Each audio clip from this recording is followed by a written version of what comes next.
कि कहीं मर्डर हो जैसे गिद्ध नहीं होता, कहीं लाश पड़ी हो तो गिद्ध पहुंच जाता है। एकमात्र यही काम होता है। ये जितने भी सामाजिक संगठन होते हैं, जो समाज के नाम पे बैठे लोग होते हैं, काम यही होता है। मैं पिछले कई बार से मैं यहाँ पे देख रहा हूँ और मकसद हमारा साफ है कि इस बार बहुजन समाज पार्टी बड़ी ताकत बन करके राजस्थान में पूरे देश को दिखाना चाहती है। क्या उस रोहित रैगर की यही कीमत थी 8.5 लाख रुपए? इतनी कीमत 8.5 लाख रुपए, एक जान की कीमत दलित की 8.5 लाख रुपए। अरे हम 8.5 लाख के लिए बात नहीं करते, हमें तो न्याय चाहिए। अगर तुमने मेरे बच्चों को मारा है, तुम्हें फांसी होनी चाहिए। जिस समाज के जो ठेकेदार बैठे हैं, ये समाज का सौदा करते हैं, इनसे बचने की जरूरत है। और हमेशा मानव कांतिराम साहब ने भी कहा है कि हम मानव कांतिराम साहब से बड़ा एक करके कोई भी एक भी यहाँ जितने भी लोग बैठे हैं, उनसे बड़ा नेता, उनसे बड़ा थिंक टैंक कोई भी नहीं। उनका ये वक्तव्य है कि जो समाज का जो निर्माण होता है, सामाजिक संगठनों का निर्माण होता है, इसका मान एक उद्देश्य होता है। जिस समाज में रुकावट पैदा करते हैं, उनके ऊपर न्याय, अत्याचार, जुल्म जाती होती है, तो उस पर जाके वो सौदा कर लेते हैं। और दूसरी बात क्या करते हैं कि चुनाव के समय में विरोधी पार्टियों से मोटा मोटा पैसा लेकर के उनके पक्ष में माहौल बनाते हैं। बस इतना सा काम होता है इनका, और कोई काम नहीं होता। अगर समाज के जो संगठन होते हैं, कहे कोई मैं जाटव समाज का हूँ, कोई रैगर समाज का हूँ, मैं बैरवा समाज का हूँ, मैं मेरा समाज का हूँ, कोई मेघवाल समाज का हूँ, तो आप उनसे पूछिए कि हजारों की संख्या में मेघवाल समाज के बच्चों के पास पढ़ने के लिए किताबें नहीं है। हजारों के संख्या में मेघवाल समाज के बच्चों के पास स्कूल में जमा करने की फीस नहीं है। आप कितने बच्चों की फीस जमा करते हो? आप कितने बच्चों की शादी कराते हो?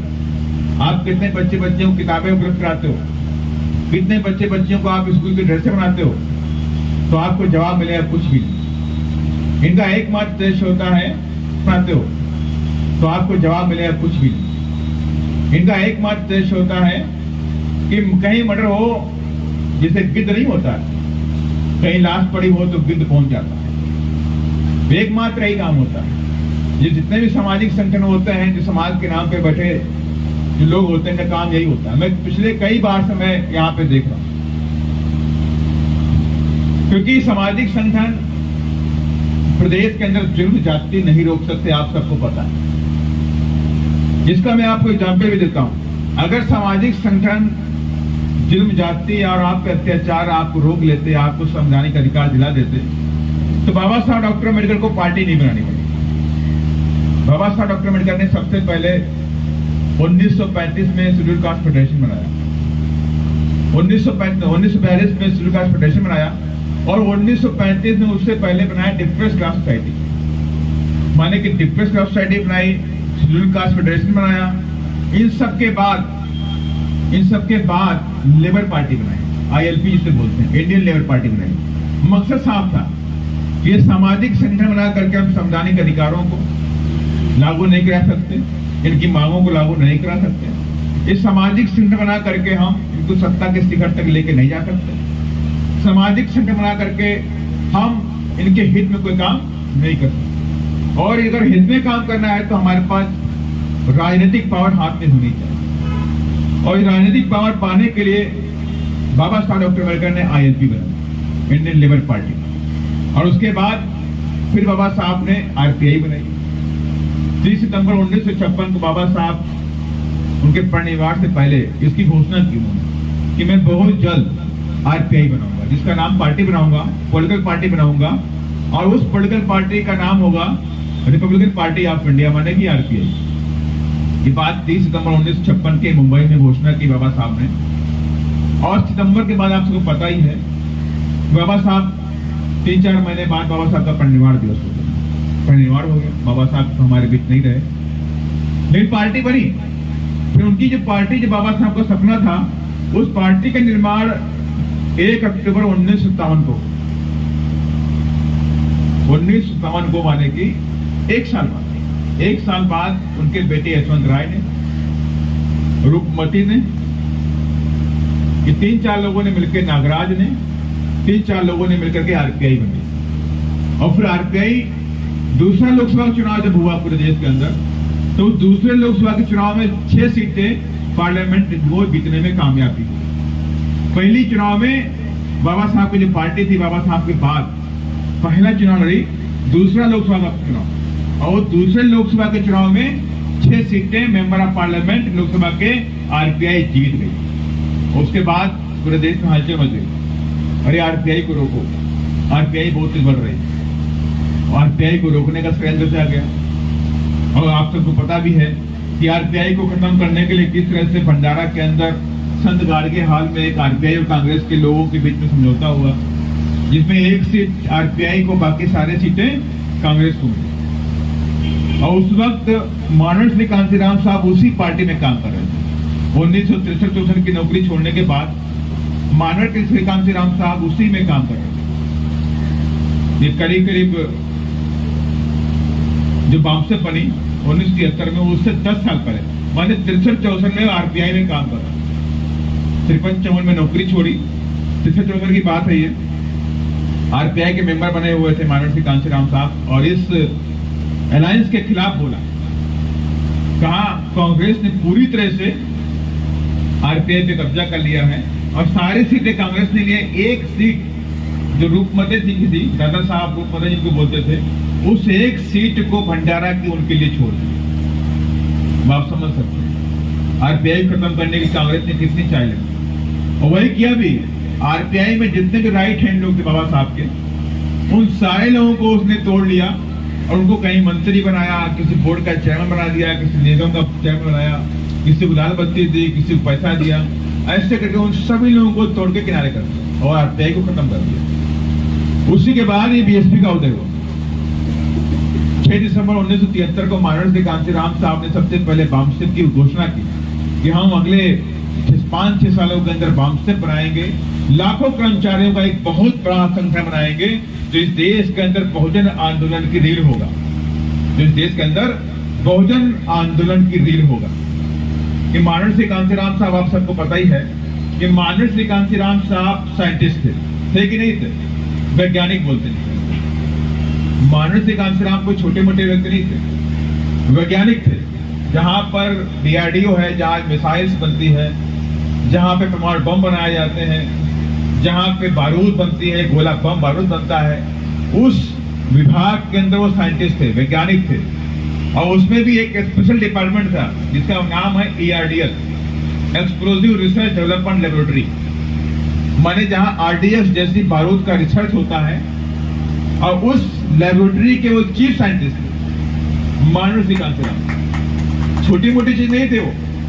और साइंटिस्ट हर चीज को समझता है, सोचता है, उस पर रिसर्च करता है, प्रयोग करता है, उसके बाद अपनी बात को आपके सामने रखने का काम करता है। बिना तथ्यों के शायद, बिना प्रयोग के, बिना तथ्य को बात नहीं करता। तो करता कभी नहीं करता। तो यही काम से मानव श्री कांशीराम साहब, मानव श्री कांशीराम साहब एक दिन बहुत सोचते रहे रात भर कि आरपीआई क्यों फेल हो गई। आरपीआई बाबा साहब के ड्रीम की पार्टी, सपनों की पार्टी थी, और जिस पार्टी ने पहले ही चुनाव में 6 मेंबर ऑफ पार्लियामेंट जीत लिए, आखिर उस पार्टी को खत्म क्यों किया गया? वो आरपीआई को फेल क्यों किया गया? तब मानव श्री कांशीराम साहब ने अपने रिसर्च में लिखा कि आरपीआई इसलिए फेल हुई कि आरपीआई के पास कोई नॉन पॉलिटिकल रूट्स नहीं थी, माने कि गैर राजनीतिक जड़ें। माने आपके पास कोई और ऐसा संगठन नहीं था जो आपको सपोर्ट करता हो। तो गैर राजनीतिक संगठन ना होने की वजह से आरपीआई फेल हो। और इसीलिए मानव श्री कांशीराम साहब ने सबसे पहले उस रूट, माने कि जड़ को बनाने का काम किया, और कहा कि हम सबसे पहले एक गैर राजनीतिक संगठन बनाएंगे, और जो खास तौर से बहुजन एम्प्लॉइज का होगा, माने पूरे देश के अंदर बहुजन एम्प्लॉइज को जोड़ करके हम बामस्टेप के बैनर के अंडर में उनको लेकर आने का काम करेंगे। और ये वही लोग होंगे जिन लोगों ने बाबा साहब को पहले कभी धोखा दिया, उनके पुरखों ने धोखा दिया। कि बाबा साहब की, आप सबको पता है कि जो बाबा साहब की आगरा में जो रैली थी, और आगरा की रैली बाबा साहब ने अपने बड़े दुखी मन से बोला था कि मुझे तो पढ़े लिखे लोगों ने धोखा दिया। और उन्हीं पढ़े लिखे लोगों की बड़ी टीम को मानवर श्री कांशीराम साहब ने खड़ा कर दिया और खड़ा करके 6 दिसंबर 1973 को ये घोषणा की कि अगले 5 से 6 साल में पूरे देश में जा करके मैं बहुजन एम्प्लॉइज को जोड़ने का काम करूंगा। एक बड़ा संगठन बहुजन आंदोलन का इस देश में खड़ा करके ही दम लूंगा। और उसके बाद मानव श्री कांशीराम साहब हर जगह गए, पैसे भी जेब में नहीं थे, लोगों ने जो हेल्प करी, कई दिन भूखे रहे, कहीं चाय मिली तो कहीं कुछ मिला, उसी पे चलते रहे, रात दिन दौड़ते रहे। तो मैं जब 2014 में माने भाई ने मुझे 16 में तमिलनाडु भेजा, तो तमिलनाडु में मैं गया एक जगह पड़ती कन्याकुमारी। कन्याकुमारी में जो बस स्टैंड है, तो उस बस स्टैंड पे बीएसपी का झंडा लगा होगा, सरकारी बस स्टैंड पे झंडा लगा होगा। तब मैंने पूछा भाई यहाँ पर सरकारी बस स्टैंड है, बीएसपी झंडा क्यों लगा होगा? तो वहां के लोगों ने कहा जब मानव श्री कांशीराम साहब तमिलनाडु जब पहली बार आए तो सबसे पहले कन्याकुमारी आया। उन्होंने कहा मैं कन्याकुमारी से स्टार्ट करता हूँ, ये लास्ट पॉइंट है हमारे लिए, तो हम यही स्टार्ट करेंगे। तो कन्याकुमारी में उन्हें कोई जगह नहीं मिली रुकने के लिए, किसके पास जाए, किसको ढूंढे, कौन हेल्प करेगा। तो कहा यही जो 3 सेट है बस स्टैंड का, जहाँ से लोग प्राइवेट बसें खड़ी होती हैं, लोग बैठ के जाते हैं, तो इसी सिटी बस स्टैंड पे मानव श्री कांशीराम साहब रात में 3 दिन सोए और 3 दिन इसी से यहीं पे सोए हैं, यहीं पे खाना खाए हैं और यहीं से तमिलनाडु में मूवमेंट को स्टार्ट किया।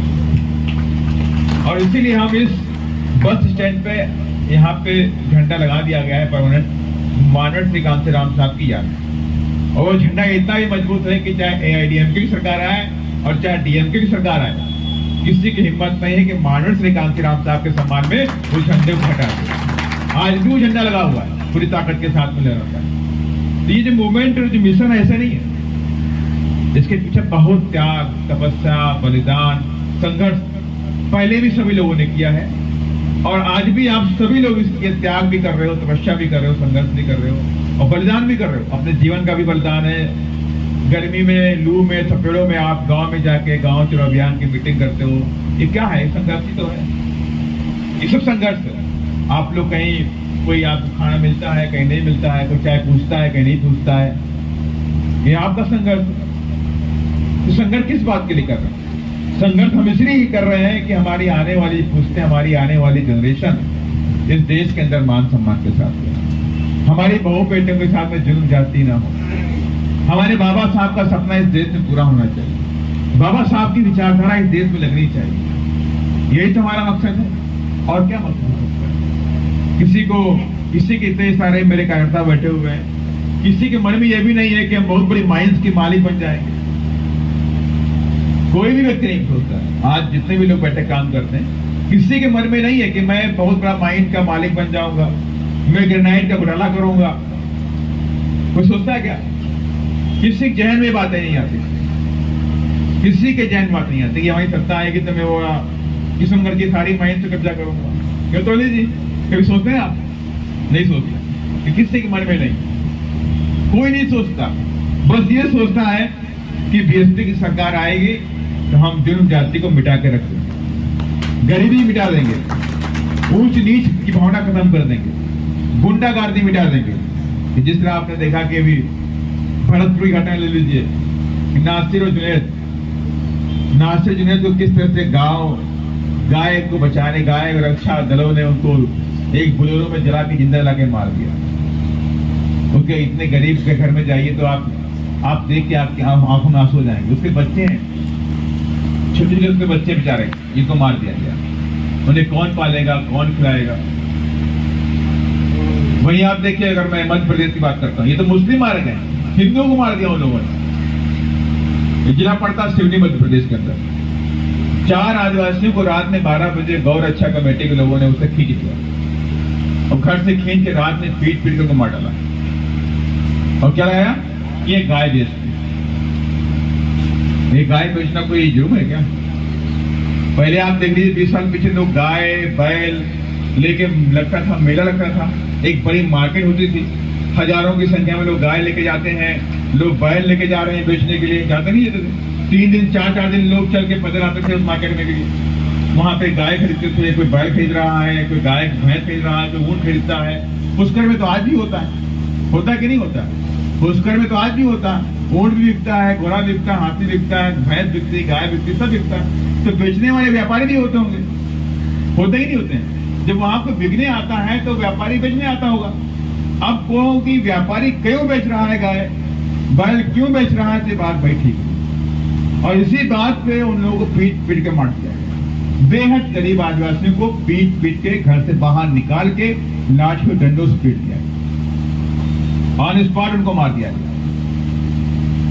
जब हम लोग उसके घर पहुंचे तो हमने सोचा कि भाई तो गाय बेचते हैं, बहुत अमीर आदमी हूं। जब देखा तो उसके घर में 5 किलो अनाज थी। उसकी एक बूढ़ी माँ थी, बीवी डर के मारे बच्चों को लेके अपने मायके चली गई। उस माँ से पूछा गया कि खाना खाया कि नहीं खाया, तो बोला 3 दिन से खाना नहीं खाया। कहा घर में कुछ है ही नहीं। घर में 5 किलो छोड़ दीजिए, 1 किलो अनाज भी उसके घर में नहीं। इतने गरीब लोगों को पीट के मार दिया गया। कोई सुनने वाला नहीं, कोई देखने वाला भी आपकी नहीं। आपकी बहू बेटे के साथ में बेइज्जती हो जाती है, मार देते हैं वो लोग, कोई FIR नहीं। उत्तर प्रदेश घटना बताता हूँ पिछले हफ्ते की, आप सबने देखा भी होगा। जिला पड़ता है पीलीभीत, जहाँ पे वो गांधी कौन सा है वो दूसरा वाला, वरुण गांधी, वहां से वो मेंबर ऑफ पार्लियामेंट सांसद है लोकसभा का। 15 साल की दलित बच्ची को, गांव के गुंडे टाइप के जो लोग होते, दबंग लोग होते हैं, 15 साल की बच्ची घर से उठा ले, दिन में उठा लेगा 3 बजे। भाई चिल्लाता रहा, वो दौड़ के अपने फादर के पास गया। पापा उसके खेत में थे, वो वहां से वापस आए, बोला कि 4 लोग नाम बताया कि फला फला लड़के, 4 लड़के बिटिया को उठा ले गए। फादर उसका बेटा गया पुलिस के पास, थाने में गया, उन लोगों ने सुन लिया, कुछ नहीं बोला। भाग के कोतवाली गया, वहां भी कोई सुनने वाला नहीं था। SP के पास गया, वहां से भगा दिया और वो चिल्लाता रहा, बार बार दौड़ के आ रहा था कोतवाली में, कोई मेरे साथ चलो, मेरी बेटी को उठा ले गए हैं, वो छोड़ नहीं रहे हैं, मार डालेंगे, उसके साथ गलत काम करेंगे, मेरी बच्ची को बचा लो। रात भर उसके साथ में कोई पुलिस वाला नहीं पहुंचा। सुबह उसकी बेटी को वो लोग एक खेत में अधमरा हालत में छोड़ दिया, खून से लथपथ उस बेटी को उन्होंने फेंक दिया। बाप ने देखा कि मैं जिंदा रहते भी अपनी बच्ची की आबरू को बचा नहीं पाया। बाप शर्म से लज्जित हो गया कि सब कुछ मेरे सामने हो गया, मैं कुछ नहीं कर पाया। इस बाप इस गर्भ में तुरंत जा करके घर में उसने फांसी लगा के अपनी जान ली। अब आप समझिए, कोई सुनने वाला है क्या? आपकी बहू बेटे उठा ले गए, उनके साथ में बलात्कार हो रहा, पुलिस सो रही, पुलिस सुनने वाली नहीं, आप दौड़ रहे हो, चौकी पास जा रहे हो, पुलिस के पास जा रहे हो, पुलिस आपके साथ में आ नहीं रही, तो फिर कब तक करना? और ऐसी घटना ऐसा नहीं है, ऐसी सेम घटना एक और भी, मैंने वो पार्लियामेंट में उठाने का काम किया, हरदोई जिला का। धोबी समाज जानते होंगे आप लोग, जानते हैं आपके धोबी समाज, जो कपड़े धुलता है। उन लोगों ने एक दुकान खोला की चाय की, गांव से निकल के ढाबा छोटा सा खोला हुआ था। उसकी 2 बच्चियां थी और वो बच्चियों के साथ में वो उसकी दुकान में चाय बेचता था और चाय बेच के शाम को 6 बजे दुकान बंद करता था। शाम हुई, कई पुलिस वाले रात में आ गए, गाड़ी से आए और उन लोगों ने कहा, बैठ गए। उसने मना कि भैया अब समय हो गया, हम दुकान बंद करेंगे, हम चाय बेचते हैं। कि चाय बेचते हो तो एक काम करो, शराब वराब ला दो रही, तो हम शराब नहीं पिलाते हैं। लेकिन उनकी नीयत खराब थी। सारे पुलिस वालों ने क्या किया, शराब मंगाई उससे, शराब पी। उसके बाद उसके फादर को उन्होंने बांध दिया, दोनों बच्चियों के साथ 14-15 साल की जो बच्चियां थी उनके साथ बलात्कार किया, पुलिस वालों ने बलात्कार किया। और बाप चिल्लाता रहा, उसकी माँ चिल्लाती रही, बच्चे को छोड़ दो, लेकिन पुलिस वाले नहीं माने। उसी ढाबे के पीछे खेत में उनके साथ बलात्कार, वो बेचारा दौड़ता रहा FIR के लिए, इन लोगों ने बलात्कार किया मेरी बेटी का। FIR नहीं हुई, 3 महीने तक FIR नहीं हुई और ये बात अखबार में छपी भी नहीं, कोई जानता भी नहीं था, बगल के गांव के लोग नहीं जान रहे थे कि ऐसी घटना कोई हो गई। इतना उस पर दबाव बना दिया गया। वो अपनी 8 बीघे जमीन थी उसके हाईवे किनारे, उसने भी ठान लिया मैं कोई जेल पहुंचाऊंगा। 8 बीघे जमीन बेच के वो हाई कोर्ट गया, हाई कोर्ट से FIR हुई और FIR में 2 लोग गिरफ्तार किए गए, बाकी 2 लोग भाग गए। और ये बात कब मालूम हुई? जब कोर्ट से आदेश हुआ उनको अरेस्ट करने के लिए। जब मुझे ये बात मालूम हुई तो मैंने पार्लियामेंट में उठाने का काम किया कि मैंने कहा कि 8 बीघे जमीन उसने बेची, 16 लाख रुपए की जमीन बेच के उसने कोर्ट में FIR तो करा पाया जो 16 लाख रुपए उसने खर्च किए। तो न्याय कहां मिलेगा? कौन न्याय आपको देने वाला है? कौन सुनेगा आपकी? आपके बच्चों को नौकरी से निकाल देते हैं, आपके बच्चों को इंटरव्यू में फेल करते हैं, आपके बच्चों को स्कूल में जो इंटरव्यू होता है, वाइवा होता है, उसमें 4 नंबर 5 नंबर मिलते हैं, बाकी बच्चों को 18 नंबर मिलते हैं। अगर बच्चा आपका हॉस्टल में जाएगा तो उस पर अत्याचार होता है, उस पर भी लोग बोलते हैं, कमेंट करते हैं, अरे ये तो SC ST का आ गया, ये तो रिजर्वेशन वाला आ गया। तो आपके बच्चों को मानसिक टॉर्चर होता है, और तमाम तो बच्चे इतने मानसिक टॉर्चर को झेल भी नहीं पाते, वो लोग सुसाइड कर लेते हैं। कई सारे बच्चों ने IIT जैसे इंस्टीट्यूट के अंदर, एम्स जैसे इंस्टीट्यूट के अंदर सुसाइड किया हुआ। ये हाल पूरे देश के अंदर। तो आप फिर आपकी कौन सुनेगा? तमाम समाज के ठेकेदार बोलते हैं, अरे बीजेपी नहीं, कांग्रेस को आना चाहिए, कांग्रेस आ जाएगी अच्छा हो जाएगा, BSP तो कमजोर है, BSP कैसे आएगी? तो BSP कमजोर करने वाले कौन लोग हैं? वही समाज के ठेकेदार। वो सिर्फ कांग्रेस का पैसा खाता और BSP कमजोर करने की बात करता। अरे BSP कमजोर नहीं कहीं से भी। BSP का एक एक कार्यकर्ता नीले झंडे हाथ निशान के लिए मर मिटने के लिए तैयार है, कहीं से कमजोर नहीं। और जो लोग कहते हैं वो गलतफहमी में है, और उनकी जो गलतफहमी है वो गलतफहमी हम इस बार 2023 में उनकी दूर कर दें कि BSP कहीं से कमजोर नहीं। लग गए वो दिन जब BSP कमजोर थी, या जिन कारणों से BSP कमजोर थी, न वो कारण है न वो दिन। BSP दिन पर दिन मजबूत होती दिखाई पड़ेगी। और मैंने पहले भी कह दिया था, टिकट का वितरण होगा, और टिकट का वितरण कार्यकर्ताओं के दम पर। जो जीतने वाला होगा वही टिकट पाएगा, और जो जीतने वाला नहीं होगा वो जमीन से आसमान कर देगा, तब भी टिकट नहीं पाएगा।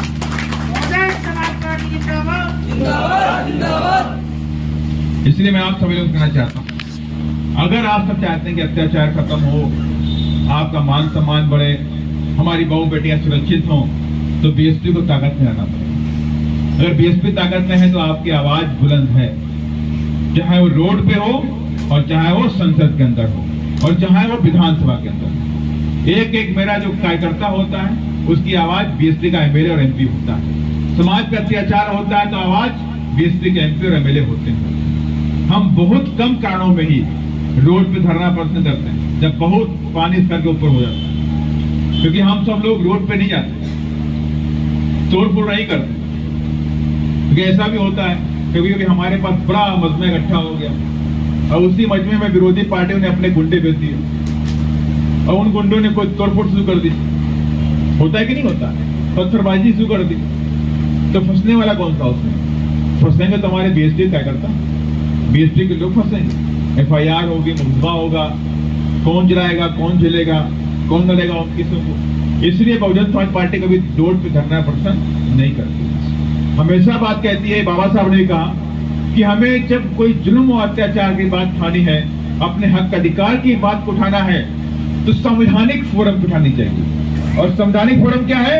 विधानसभा और लोकसभा और राज्यसभा, ये हमारे संवैधानिक फोरम होने चाहिए। यहीं से कानून बनते हैं, यहीं से पूरे देश के अंदर आवाज जाती है।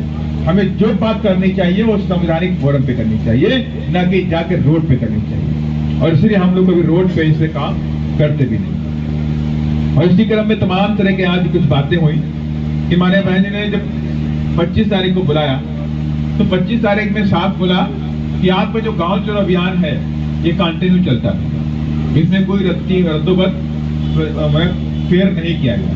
सारे जिला के पार्टी के लोग, विधानसभा के जो लोग हैं, वो सभी लोग अपना जो जिला में गांव चुनाव अभियान चलाते हैं, विधानसभा चलाते हैं, तो सेक्टर वाइज, अब इसको आप लिख लीजिए कि हर सेक्टर वाइज और हो सके तो 5-5 बूथ वाइज हम गांव चुनाव अभियान के तहत मीटिंग करने का काम करें।